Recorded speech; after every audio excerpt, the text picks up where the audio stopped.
Hello everyone, welcome to sir ji academy. तो आज का हमारा टॉपिक है cell the unit of life. बहुत सिंपल सा एक चैप्टर है, लेकिन बहुत सारे क्वेश्चन आते हैं। 5-6 क्वेश्चंस भी यहाँ से एक्सपेक्ट कर सकते हो।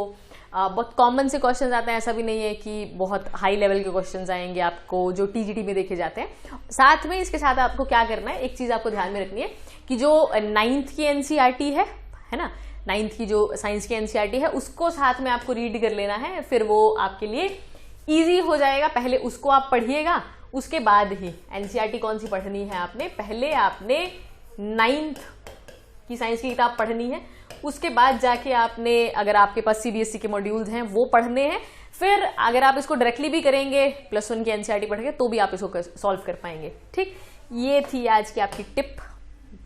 तो अब चलते हैं क्वेश्चन से। पहला क्वेश्चन है आपके पास, अ सेल स्वेल्स अप इन, किस तरह के सोल्यूशन में एक सेल जो है वो स्वेल करता है।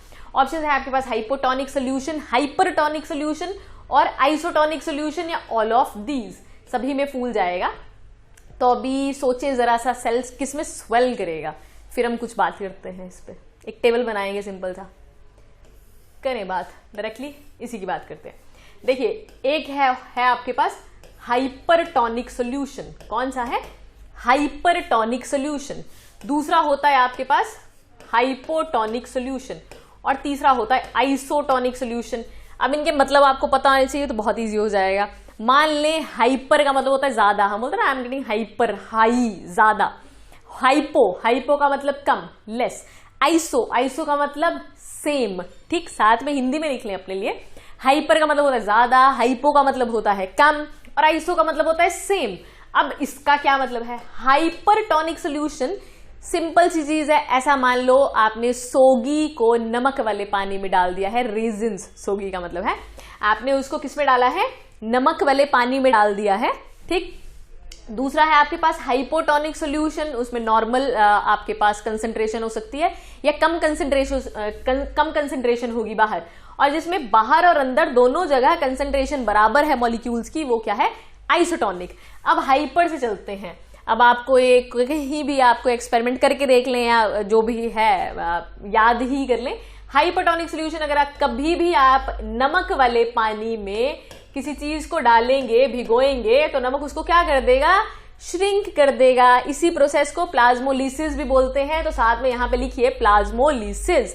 प्लाज्मोलिसिस मतलब वो सेल क्या है? सिकुड़ जाएगा। जैसे ये है आपके पास सेल, प्लांट सेल, ये इसकी सेल वॉल है। इसकी जो सेल मेम्ब्रेन थी पहले वो ऐसे थी, लेकिन वो अब ऐसे ना होके अंदर को सिकुड़ जाएगी। ये किसमें होता है? हाइपरटोनिक में। दूसरा है आपके पास हाइपोटोनिक सोल्यूशन। हाइपो का मतलब क्या होता है? हाइपो है कम। ये वो है जिसमें सेल क्या करता है? स्वेल करता है। तो टर्म क्या याद रखना है यहाँ पे? स्वेल करता है। आइसो का मतलब है सेम, जहां पे अंदर और बाहर दोनों तरफ मॉलिक्यूल्स सेम है। इसका मतलब जो नेट मूवमेंट होती है वो 0 होती है। कोई नेट मूवमेंट नहीं, ऐसा नहीं है कि जा नहीं रही मॉलिक्यूल, कि हम ये सोचते हैं ना आइसोटोनिक है तो जा ही नहीं भाई, जाते हैं, पर जितने बाहर जाते हैं उतने अंदर आते हैं, तो नेट मूवमेंट इज 0। तो आइसोटोनिक के लिए टर्म जो पूछी जाती है पेपर में वो है फ्लैसिड। ये क्या है? फ्लैसिड। ठीक, इसमें श्रिंक करेगा, इसमें स्वेल करेगा, इसमें फ्लैसिड होगा। ये एज इट इज आपने लिख लेना है। ठीक, अब स्वेल वाला ही क्वेश्चन उसने पूछा है, तो स्वेल किस में कर रहा है आपके पास? हाइपोटोनिक सोल्यूशन में। सेल किस में स्वेल करता है? Hypotonic solution. ऑप्शन ए है आपके पास। Next question, Which of the following structure is a granular structure discovered by George Pallid? और इसी के नाम पे दूसरा क्वेश्चन ये बनता है, तो साथ में क्वेश्चन बना के लिख लें कि which cell organelle is known as Pallid particle? अब भाई इसको तो रट्टा मारना पड़ेगा। ग्लैनुलर लिखा है, दानेदार। ग्लैनुलर मतलब दानेदार एक स्ट्रक्चर है। कौन इसमें से एक दानेदार स्ट्रक्चर है? राइबोसोम। और राइबोसोम को किसने डिस्कवर किया था? जॉर्ज पैलेड जी ने। Option B. Next, match the following. देखिए इसको, कोशिश की है सारे प्लास्टिड्स को एक ही तरह, मतलब एक ही उसमें लेके आने की। मैच द फॉलोइंग से ज्यादा क्वेश्चन हो जाते हैं। तो एक तरफ है आपके पास सेल ऑर्गेनली है, दूसरी तरफ है आपके पास उसका फंक्शन। सोचिए, इजी सा है बहुत। ऑप्शन में देख लें क्या क्या है। अमाइलोप्लास्ट, इलियोप्लास्ट, एल्यूरोप्लास्ट और क्लोरोप्लास्ट। फंक्शन में stores oil, trap light energy, store carbohydrates या फिर स्टोर प्रोटीन। सोचिएगा भाई। ठीक, अमाइलो अगर आपने डाइजेशन वाला चैप्टर पढ़ा है अच्छे से तो आपको पता होगा कि अमाइलोप्लास्ट क्या होता है, या अमाइलेज किसके लिए टर्म होती है। अमाइलेज टर्म किसके लिए होती है? अमाइलेज होती है स्टार्च की डाइजेशन करने वाले एंजाइम के लिए, है ना। तो अमाइलो वर्ड है तो स्टार्च तो कहीं लिखा नहीं हुआ। अब starch is a form of carbohydrate. Starch क्या है? एक कार्बोहाइड्रेट, याद रखिएगा। स्टार्च फूड रिजर्व है प्लांट्स का, पहले भी हमने पढ़ा है, ये लिख लेनी तो दोबारा से। Starch is food reserve of plants. Amyloplast किसकी स्टोरेज करता है? कार्बोहाइड्रेट्स की। स्लैश लगा के यहां पे स्टार्च जरूर लिखें, स्टार्च।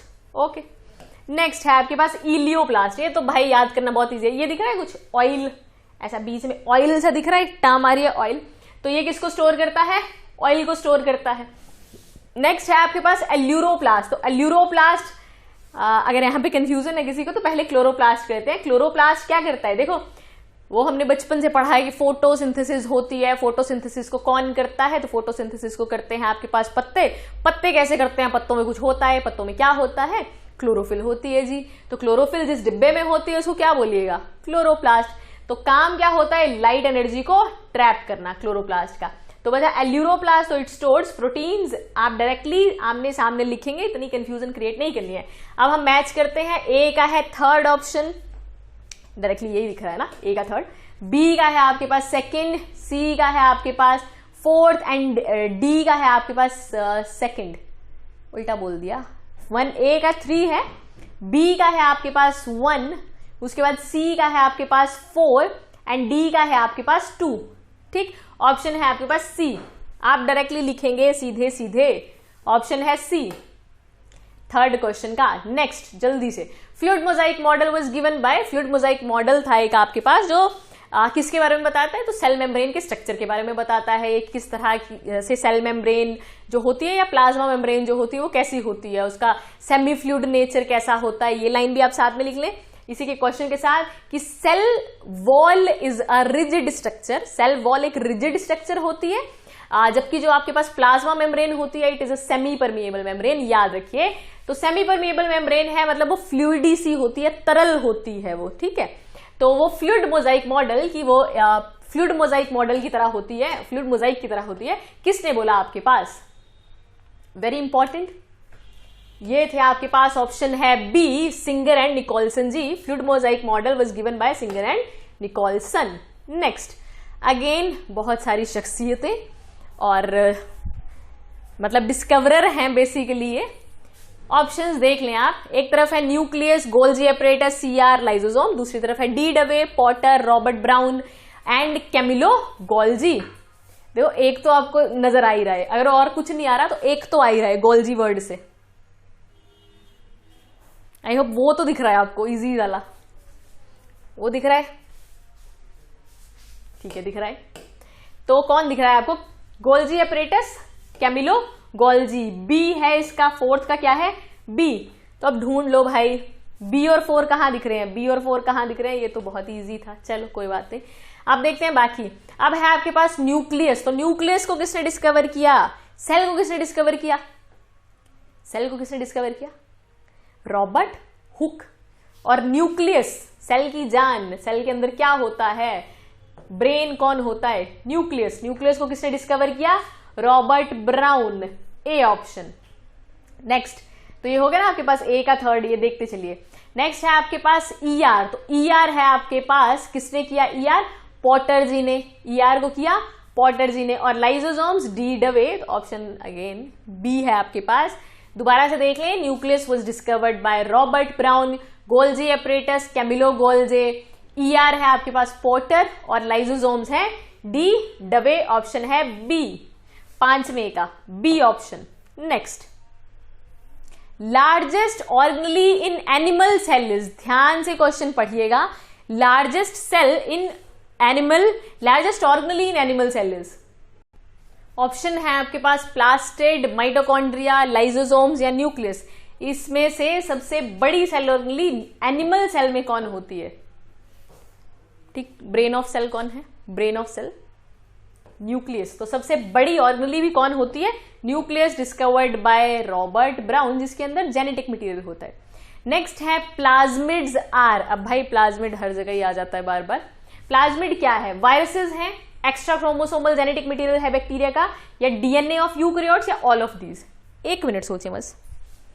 प्लाज्मिड्स क्या हैं? वायरस है, एक्स्ट्रा क्रोमोसोमल जेनेटिक मटेरियल है, या फिर डीएनए है यूकैरियोट्स का, ऑल ऑफ दीज। इसके लिए हम कुछ डीएनए पे चर्चा करते हैं। अगर हम डीएनए की बात करें तो डीएनए दो तरह से हो सकता है ना, दो शेप्स हो सकती हैं उसकी। एक तो आप पढ़ते हो, ये कौन सी शेप है? ये है लीनियर शेप, ये है लीनियर शेप जो आप वॉटसन और क्रिक मॉडल में पढ़ते हो। ये दूसरी शेप है आपके पास सर्कुलर। ये कौन सी है? सर्कुलर। जो लीनियर शेप है वो तो नॉर्मली पाई जाती है सभी यूकैरियोट्स में, ऐसा ही पाया जाता है। लेकिन सर्कुलर डीएनए किसमें पाया जाता है? तो सर्कुलर डीएनए हम बायोटेक्नोलॉजी में पढ़ते हैं कि हमने इस डीएनए को काटा, इसमें किसी और का डीएनए डाल दिया और किसी प्राणी में डाल दिया हमने। ये वही है, ये वो व्हीकल है। इसी को क्या बोलते हैं आप? Vehicle DNA. गाड़ी की तरह काम करता है। ये किसमें पाया जाता है? ये बैक्टीरिया में पाया जाता है और एक्स्ट्रा क्रोमोसोमल है, मतलब क्रोमोसोम के बाहर पाया जाता है। Very important, extra chromosomal genetic material of DNA ऐसा होता है, ये कुछ सर्कुलर सा होता है। साथ में एक और टर्म लिखिए, semi autonomous. Semi autonomous, semi मतलब आधा, या ऑटोनोमस ही लिख लें साधा सिंपल तरीके से, ऑटोनोमस लिख लें। ऑटोनोमस इसमें, या सेल्फ रेप्लिकेटिंग, इजी टर्म लिख लेनी थी, चलो कोई नहीं, ये लिख लें सेमी ऑटोनोमस या फिर सेल्फ रेप्लिकेटिंग। इसमें क्षमता होती है खुद को डिवाइड करने की। ओके, ऑप्शन है आपके पास B, plasmids are extra chromosomal genetic material of bacteria, option B. Next, who first explained omnis cellula cellulae, या omnis सेलुला cellula? Schwann and Schleiden, Robert Hooke, Rudolf Virchow, या नन ऑफ दीज? इसमें से किसने बोला omnis सेलुला सेलुला, और इसका मतलब क्या है? इस वाक्य का क्या मतलब है? ओमनिस सेलुला सेलुला।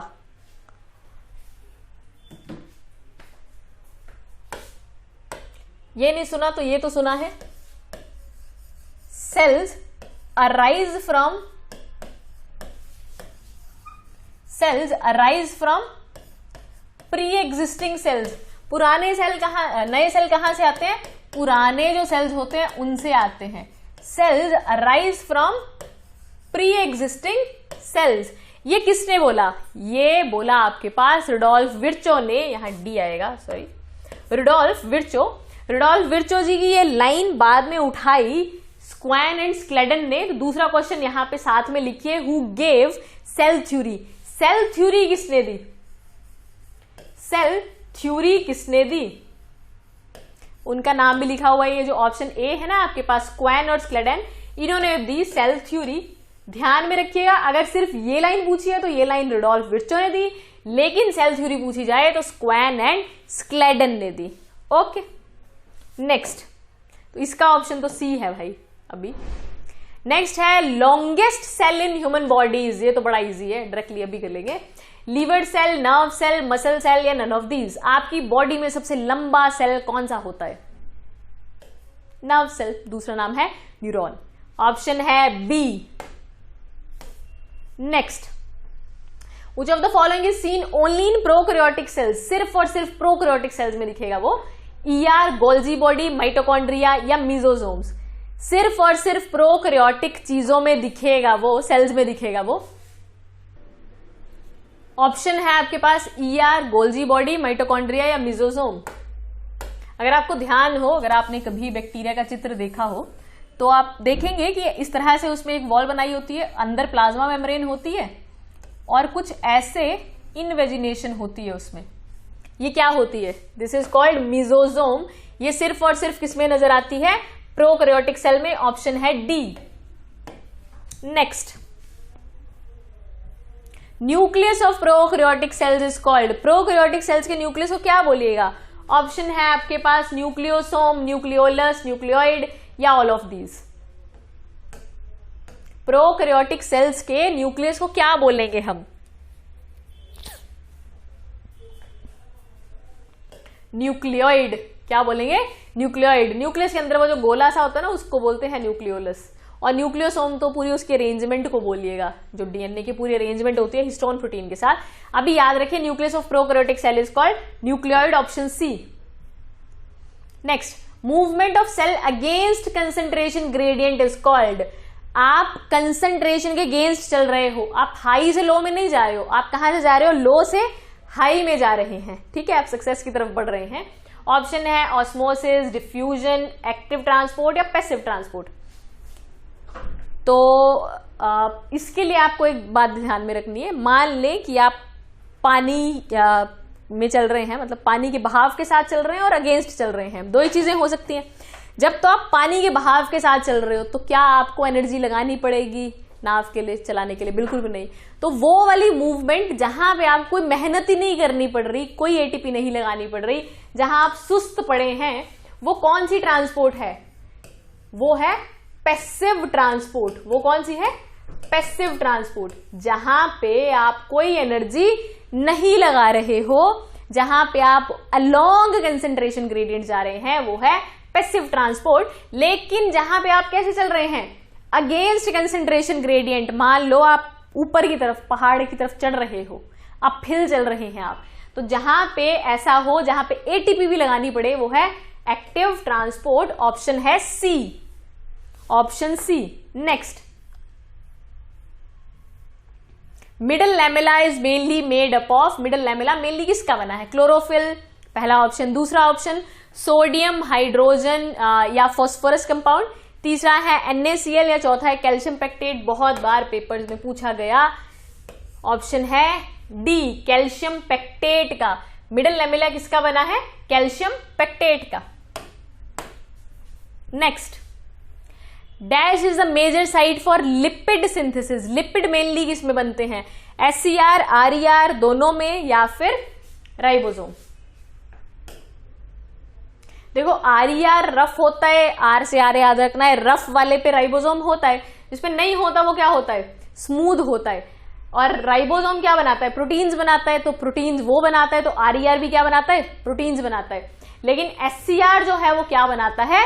लिपिड्स बनाता है। तो ऑप्शन है आपके पास ए, 14th क्वेश्चन का ए।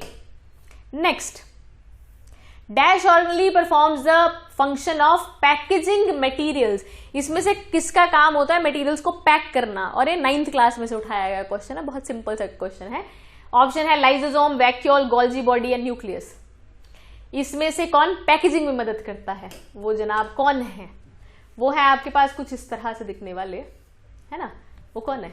Golgi body. ऑप्शन है C. Membrane of vacuole is called. अब आपको ये पता होना चाहिए किसमें मेम्ब्रेन है, किसमें नहीं है, किसमें दो मेम्ब्रेन है, किसमें विदाउट मेम्ब्रेन है। अब वैक्यूल की बात करते हैं, वैक्यूल की मेम्ब्रेन को क्या बोलते हैं? टोनोप्लास्ट। क्या बोलेंगे? टोनोप्लास्ट। ऑप्शन है डी, वैक्यूल की मेम्ब्रेन को बोलेंगे। नेक्स्ट, मैच द फॉलोइंग सोचिएगा। एक तरफ है क्रिस्टे, सिस्टर ने, थाइलाकोइड्स। दूसरी तरफ है आपके पास flat membranous sac in stroma. दूसरा है इनफोल्डिंग्स इन माइटोकॉन्ड्रिया। और तीसरा है सैक्स इन गोल्जी एपरेटस। एक बार सोच लें, क्रिस्टे, सिस्टर ने, थाइलाकोइड्स। दूसरी तरफ है flat membranous sacs in stroma, infoldings in mitochondria and sacs in Golgi apparatus. ठीक, चलें फिर। इजी कौन सा लग रहा है? देखो, क्रिस्टे और सिस्टरने में बंदा थोड़ा कंफ्यूज हो जाता है। क्रिस्टे और सिस्टरने जो है उसमें मान लिया थोड़ी सी कंफ्यूजन हो जाती है। तो इजी से चलते हैं थाइलाकोइड से। जब आप कभी क्लोरोफिल का स्ट्रक्चर पढ़ेंगे, क्लोरोप्लास्ट का इस तरह से होता है, डबल मेम्ब्रेन होती है क्लोरोप्लास्ट। साइड पे लिख लो, क्लोरोप्लास्ट और माइटोकॉन्ड्रिया दोनों डबल मेम्ब्रेन होती है। ये है आपके पास क्लोरोप्लास्ट। क्लोरोप्लास्ट में ऐसे कुछ डिब्बे पाए जाते हैं, इनको बोलते हैं ग्रेना। इनको क्या बोलिएगा? ग्रेना या फिर थाइलाकोइड्स। अभी आप इतना याद रखें कि उसको आप थाइलाकोइड बोल सकते हैं। ऑल्दो पूरे स्टैक को ग्रेना बोलते हैं, या अलग वाले को, मतलब पूरे उसको अलग इंडिविजुअल को थाइलाकोइड्स बोलते हैं। तो ये किस में पाए जाते हैं? स्ट्रोमा में। ये डायरेक्टली याद रखना। सी का है आपके पास 1। अब देखो भाई, सी का 1 सिर्फ किस में नजर आ रहा है? ए वाले में। बाकी बचा आपके पास ए, क्रिस्टे। तो क्रिस्टे किसके साथ जाएगा? क्रिस्टे क्या होता है? देखो, अगर आपने कभी माइटोकॉन्ड्रिया का स्ट्रक्चर देखा है तो माइटोकॉन्ड्रिया के स्ट्रक्चर के ऊपर जो इनर वाली वॉल होती है उसके ऊपर एटीपीएस पाए जाते हैं। वो जो मुड़ी होती है ना, एक्चुअली चलो पूरे बना लेते हैं, ठीक है। माइटोकॉन्ड्रिया के अगर हम वैसे ही बात करें, ये बनाते हैं ना हम बचपन में, तो ये जो इनफोल्डिंग्स होती है ना, इसी को बोलते हैं आप क्या बोलते हैं, क्रिस्टे। तो ए का है ऑप्शन 2, बी का है ऑप्शन 3 और सी का है ऑप्शन 1, ऑप्शन ए 17 का। Next question, lysosome contain, lysosome में क्या होता है भाई? हार्मोन होते हैं, हाइड्रोलिटिक एंजाइम होते हैं, लिटिक एंजाइम होते हैं, यूजफुल मटेरियल होता है। लीसिस का मतलब क्या होता है? लीसिस का मतलब होता है तोड़ना। अब यहां पे लीसिस किसमें दिख रही है? इसमें और इसमें। अब लिटिक होते हैं कि हाइड्रोलिटिक होते हैं? तो कौन से होते हैं वो? हाइड्रोलिटिक होते हैं, जो चीजों को तोड़ने में मदद करते हैं। तो 18 का है option B. Next, which of the following is the smallest cell? सबसे छोटा सेल कौन है? वायरस, पीपीएलओ, पैरेन्काइमा या बैक्टीरिया? धरती का सबसे छोटा सेल जो हमें अभी तक पता है वो कौन है? PPLO, pleuro pneumonia like organism. इसकी जगह माइकोप्लाज्मा भी होता है कहीं पे तो चलेगा। Pleuropneumonia like organism.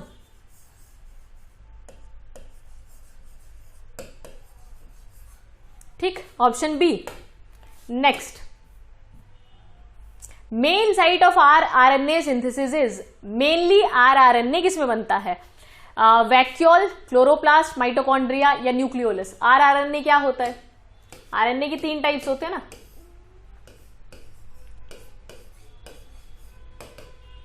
एक होता है आरएनए, राइबोसोमल आरएनए, एक होता है एमआरएनए, मैसेंजर आरएनए, और एक क्या होता है? TRNA, transfer RNA. अभी सिर्फ इतना याद रखिएगा, ये होता है राइबोसोमल, ये मैसेंजर और ये ट्रांसफर। अभी बात करें आरएनए कहां बनता है तो याद रखें न्यूक्लियोलस में बनता है। ऑप्शन है डी, किस में बनता है? न्यूक्लियोलस में, 20th का D. Next, double membrane cell organelle is या आर, अब भी बोल के हटे हैं हम। इसमें से डबल मेम्ब्रेन कौन है? माइटोकॉन्ड्रिया, क्लोरोप्लास्ट, दोनों या नन ऑफ दीज? अभी तो बोला हमने कि माइटोकॉन्ड्रिया और क्लोरोप्लास्ट दोनों कैसी होती हैं? Double membrane. साथ में लिखिएगा सेमी ऑटोनॉमस, खुद को बनाने की क्षमता रखती हैं, semi autonomous. Next, plasma membrane is a permeable, semi permeable, selectively permeable या इम्परमिएबल? प्लाज्मा मेम्ब्रेन किस तरह की मेम्ब्रेन होती है? प्लाज्मा मेम्ब्रेन किस तरह की मेम्ब्रेन होती है? कैसी होती है आपके पास plasma membrane? Selectively permeable, option है C. Next, functional segments of DNA are called, DNA के फंक्शनल सेगमेंट्स, बेसिकली डीएनए के वो सेगमेंट्स जिनमें काम होता है वो क्या है? आरएनए, जीन्स, न्यूक्लियस या लिपिड्स? वेरी इजी, हम बोलते हैं ना अपने पेरेंट्स से क्या लिया है? जीन्स लिए हैं। तो ऑप्शन है बी, 23 का। नेक्स्ट, वायरसेस, वायरस कैसा है? जीवित है, लिविंग है, नॉन लिविंग है, दोनों है या दोनों ही नहीं है? वायरस कैसा है भाई? वायरस ना ही लिविंग है ना ही नॉन लिविंग है, neither living nor non living. जब वो बाहर पड़ा है किसी बॉडी के बाहर, लिविंग बॉडी के बाहर, तो वो कैसा होगा? नॉन लिविंग होगा। जैसे ही आप में आ जाएगा तो वो क्या बन जाएगा? लिविंग बन जाएगा। बाहर नॉन लिविंग, आप में लिविंग बन जाएगा। ठीक, तो उसको दोनों ही कंसीडर नहीं करते, neither living nor non living, option D. Next, 25th, dash helps in detoxifying poisons and drugs.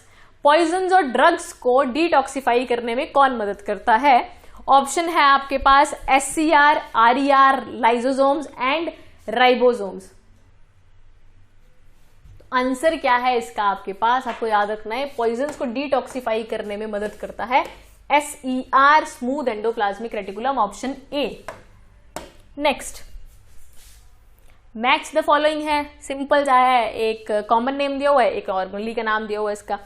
Option है kitchen of the cell, brain of the cell, power house of the cell, protein factory of the cell.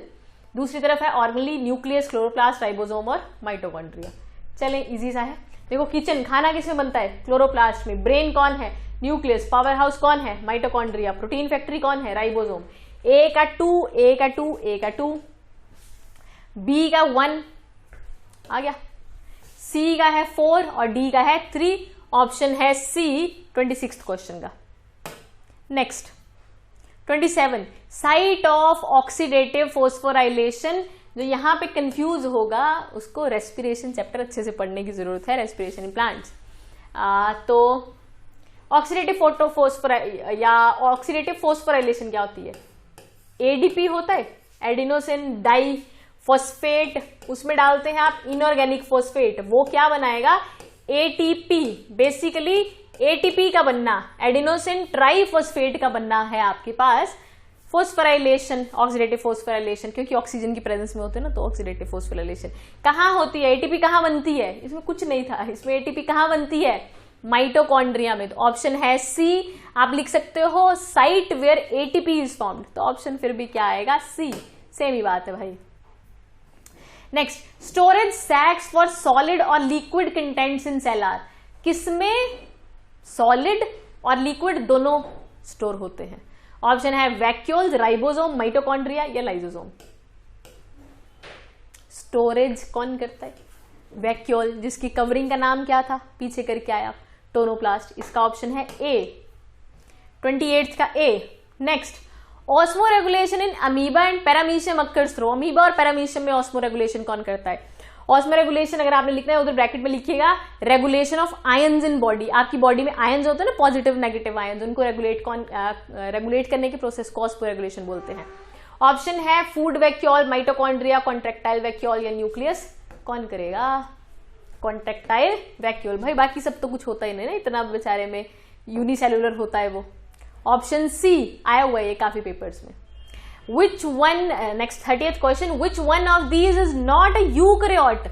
इसमें से कौन एक eukaryote नहीं है? Euglena, Anabaena, spirogyra और Agaricus. अब ध्यान दें, जो यूकैरियोट नहीं होगा वो प्रोकैरियोट होगा, और प्रोकैरियोटिक किंगडम कौन सा है ना? पहला वाला, बैक्टीरिया वाला, मोनेरा वाला।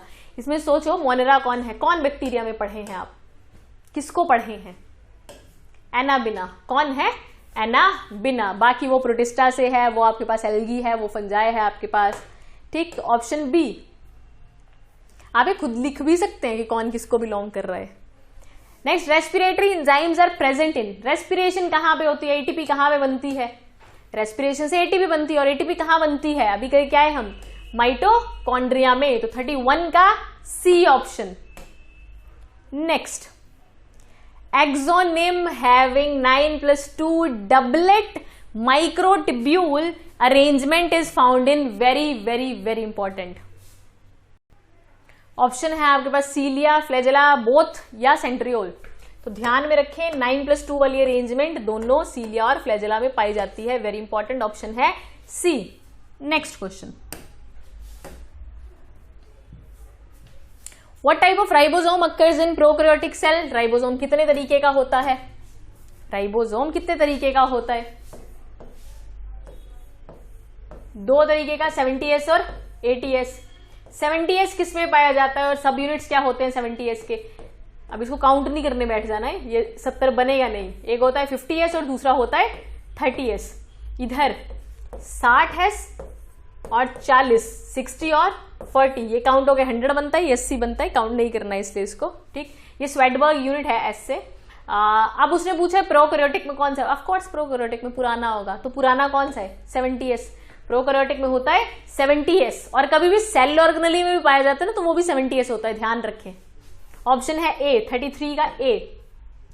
Next, oxysomes are present in. भाई ये पेपर वालों का बहुत फेवरेट क्वेश्चन है, तो डालना पड़ता है। ऑक्सीजोम्स नाम के कुछ पार्टिकल्स होते हैं, जिसको F0, F1 particles, elementary particles भी बोला जाता है। लिख लें F0, F1 पार्टिकल्स, ये भी पूछता है वो। F0, F1 पार्टिकल्स, ATPase भी लिख लो, चलो ATPase, ये सब किस में पाया जाता है? तो ऑफ कोर्स अब ATP आ गया, तो ATP से याद रखें ATP किस में बनता है? माइटोकॉन्ड्रिया में। तो 34 का ऑप्शन है D. Next, centrioles are present in animal cells, plant cells, bacteria या एल्गी। सेंट्रियोल सेल डिवीजन में मदद करता है, वो किस में पाया जाता है? एनिमल सेल्स में, प्लांट सेल्स में, बैक्टीरिया में या एल्गी में? ठीक है, ऑप्शन कौन सा है आपके पास? ए, 35 का ए, सिर्फ और सिर्फ एनिमल सेल्स में। Next, sex chromosomes are also called. Chromosomes हम में कितने होते हैं? कितने क्रोमोसोम्स हैं हम में टोटल? ह्यूमन की बात कर रहे हैं हम, 46 क्रोमोसोम्स हैं। कितने हैं हम में? 46 क्रोमोसोम है टोटल। 46 में से हम में 2 है सेक्स क्रोमोसोम, एक्स और वाई क्रोमोसोम। बाकी कितने बच गए? 44। पेयर में बोलोगे तो 23 पेयर हैं। 44 में पेयर में बोलोगे तो 22 पेयर हैं। एक्स और वाई में एक पेयर है, मतलब इन दोनों को मिला के कितने पेयर बनेंगे? एक पेयर बनेंगे। ठीक है, अब वो बोलता है ये जो सेक्स क्रोमोसोम होते हैं एक्स और वाई, जो हम माता पिता से लेते हैं, ऑफ कोर्स उनको और क्या बोलिएगा? उसको बोलते हैं एलोसोम्स। जो बाकी बच गए उनको ऑटोसोम्स। तो 36 का ऑप्शन है आपके पास B. Next, Which one of the following structure is an organelle within an organelle? कौन सी ऐसी ऑर्गेनली है जो ऑर्गेनली के बीच में पाई जा सकती है? एक ऐसी सेल ऑर्गेनली जो किसी और ऑर्गेनली में पाई जाती है। आप क्लोरोप्लास्ट, माइटोकॉन्ड्रिया का स्ट्रक्चर देखोगे तो वो आपको दिखेगी, सामने दिखेगी चित्र में। वो शख्सियत है राइबोसोम। 37 का ऑप्शन है ए। डायग्राम अब जाके देखिएगा आप, तो 37 का है A. Next, cell theory is not applicable for. Cell theory किस पे नहीं लगेगी? ऑफकोर्स सेल थ्योरी हम किस पे लगाते हैं? जीवित चीजों पे लगाते हैं जो जीवित नहीं होगी। ऑप्शन है बैक्टीरिया, फंगस, एल्गी और वायरस। तो किस पे नहीं लगेगी? वायरस। 38 का D. Next, which structure gives an appearance of beads on strings in chromosome? वो आपको ऐसे दिखेंगे, बीड्स ऑन स्ट्रिंग्स मतलब मोती पे, सॉरी माला पे मोती, ऐसा दिखता है कुछ आपको ये। तो ये कौन दिखता है आपको? ये न्यूक्लियोसोम्स दिखते हैं ऐसे। ठीक, ये पूरे स्ट्रक्चर को न्यूक्लियोसोम बोलते हैं। ये डीएनए है आपके पास, बेसिकली ऐसे रैप होता है हिस्टोन प्रोटीन के अराउंड, तो ऐसा दिखता है ये। ठीक, न्यूक्लियोसोम। ऑप्शन है सी। नेक्स्ट, लास्ट क्वेश्चन आज का। Main arena of various type of activities of cell is called. Arena, मैदान। मेन मैदान कौन है? न्यूक्लियस, स्पेलिंग में मिस्टेक है, सॉरी, प्लाज्मा मेम्ब्रेन, माइटोकॉन्ड्रिया या साइटोप्लाज्म। सारा काम कहां पे होता है? मेन एरिना कौन है? ऑफ कोर्स कौन है आपके पास इसमें से मेन एरिना? तो कौन है इसमें से आपके पास? Option D. ठीक है, दोबारा से देख लें, अगर किसी क्वेश्चन में किसी को कोई भी डाउट है तो दोबारा से एक बार देख लीजिएगा। और आई होप ये क्वेश्चंस आपको कुछ मदद करें। किसी को कोई भी डाउट, कोई भी क्वेरी हो तो कमेंट करके हमें जरूर बताएं। अगली बार मिलते हैं, तब तक के लिए थैंक यू।